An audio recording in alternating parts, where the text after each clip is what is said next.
Hello dear nursing aspirants, তোমরা অনেকেই আমার কাছে জানতে চেয়েছো যে ওয়েস্ট বেঙ্গলে বেস্ট গভর্নমেন্ট নার্সিং এনটিএস কি জিএনএম এর জন্য।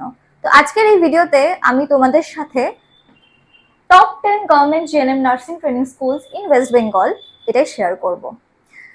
এই ভিডিওটা শুরু করার আগে তোমাদেরকে একটু একটা ব্যাপার বলে রাখা প্রয়োজন বলে আমি মনে করছি।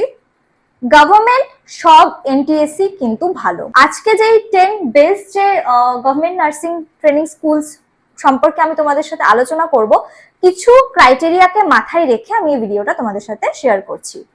First of all, infrastructure.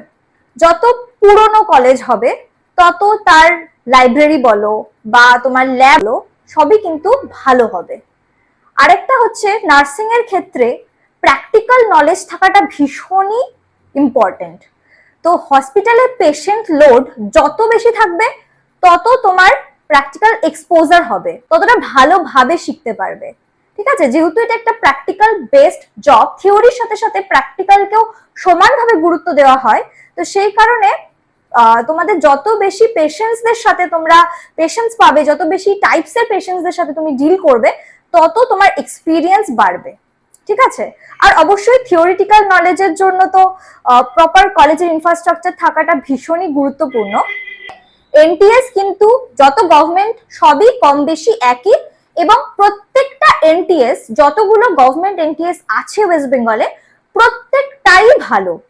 R patient লোডের দিক থেকে মাথায় রেখে আমি আজকের এই ভিডিওতে তোমাদের সাথে যে 10টা কলেজ 10টা এনটিএস শেয়ার করছি, সবই কিন্তু মেডিকেল কলেজ। ঠিক আছে, কারণ মেডিকেল কলেজে তোমরা জানো ইনফ্রাস্ট্রাকচার অনেক বেটার হয়।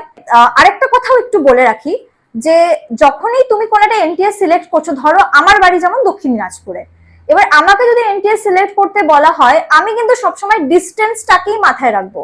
যেহেতু তোমাদেরকে একটা কথা বললাম যে ইনফ্রাস্ট্রাকচার মোটামুটি কম বেশি সব এনটিএসেই সেম, তো ডিস্টেন্সটা আমার যত কাছে হবে আমার সুবিধাটা কি হবে, ফার্স্ট ইয়ারে যদি আমি হস্টেল নাও পাই, এবার হস্টেলে থাকলে খরচ অনেকটাই কম লাগে। হস্টেলের বাইরে থাকতে গেলে আলাদা করে রুম রেন্ট, খাওয়ার খরচা তো হস্টেলেও থাকে, বাট বাইরে সেটা করতে গেলে খরচ অনেকটাই বেড়ে যায়।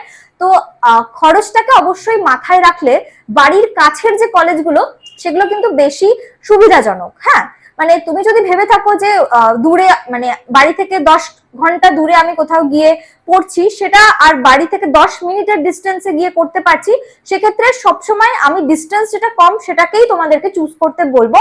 এখন হয়তো বুঝতে পারবে না তোমরা, পরবর্তীকালে বুঝতে পারবে। নার্সিং একটা ভীষণই জব, সেটা তুমি জব ওয়াইজ বলো বা ট্রেনিং ওয়াইজ বলো, তো ডিস্টেন্সটা কিন্তু ম্যাটার করে। তো ডিস্টেন্স যত কাছে হবে তোমাদের জন্য তত সুবিধা। বাট এই যে আজকে 10টা যে এনটিএস আমি আলোচনা করছি, প্রত্যেকটাই ভালো, এবং এই 10টা ছাড়াও বাকি যেগুলো রয়েছে এনটিএস গভর্নমেন্ট, প্রত্যেকটাই ভালো। আর দেরি করব না, ভিডিওটা শুরু করছি। তো এই যে এখানে আমি মোটামুটি একটা ওভারভিউ শেয়ার করেছি, কোনটাতে কত সিটস আছে, এগুলো সমস্তই হচ্ছে 2025-এর সিট ম্যাট্রিক্সের বেসিসে। 2026-এর এখন আমরা সিট ম্যাট্রিক্স পাইনি। তো 10 নম্বরে আমি রেখেছি Malda medical college and hospital. এখানে টোটাল সিট ইনটেক হচ্ছে 50, আর ডিস্ট্রিক্ট তো মালদাতে রয়েছে। 9 নম্বর কলেজটা হচ্ছে বাঁকুড়া সম্মিলনী মেডিকেল কলেজ। এবার দেখো, যাদের বাড়ি মালদার কাছে তারা অবশ্যই বাঁকুড়া সম্মেলনীতে গিয়ে করবে না, যাদের বাড়ি মালদাতে তারা মালদাটাই ফার্স্ট চয়েস রাখবে। ঠিক আছে, আচ্ছা 9 নম্বরে বাঁকুড়া। তারপরে চলে আসি 8 নম্বরে। 8 নম্বরে আমি রেখেছি বর্ধমান মেডিকেল কলেজ অ্যান্ড হসপিটালকে। টোটাল সিট ইনটেক কিন্তু এখানে 100।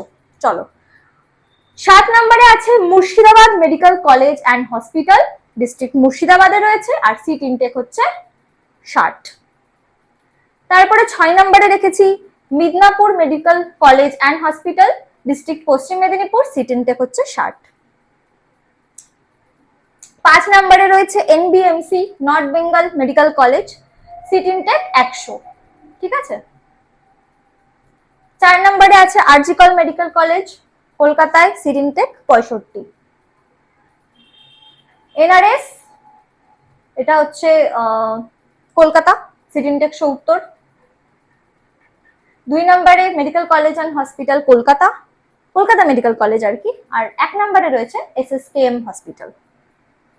আচ্ছা, তো এই হচ্ছে টোটাল 10টা। এটা আমি 10 থেকে 1 পর্যন্ত আর কি এসেছি। এবার কেন এগুলো, যেমনটা বললাম huge patient load, clinical exposure, expert faculty, top infrastructure, strong reputation আর কেরিয়ার গ্রোথ, সবকিছু পয়েন্ট অফ ভিউ থেকে দেখতে গেলে এই 10টা বেস্ট, বাট বাকি সব এনটিএসসি কিন্তু ভালো।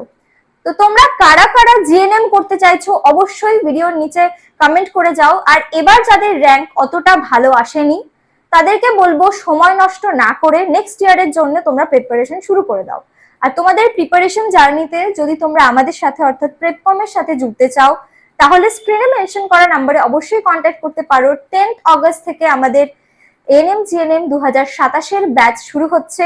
আর তোমাদের জন্য একটা স্পেশাল অফার আছে, মাত্র 99 রুপিস থেকে কিন্তু তোমরা তোমাদের সিট বুক করে নিতে পারবে কাউন্সিলিং রিলেটেড সমস্ত হেল্পের জন্য। প্লাস যারা যারা 2027 পরীক্ষা দেবে ভাবছো সবার জন্য একটা ফ্রি গ্রুপ খোলা হয়েছে, যার লিঙ্ক আমি ফার্স্ট কমেন্টে পিন করে দিচ্ছি, তোমরা এই হোয়াটসঅ্যাপ গ্রুপে অবশ্যই জয়েন করে যাও।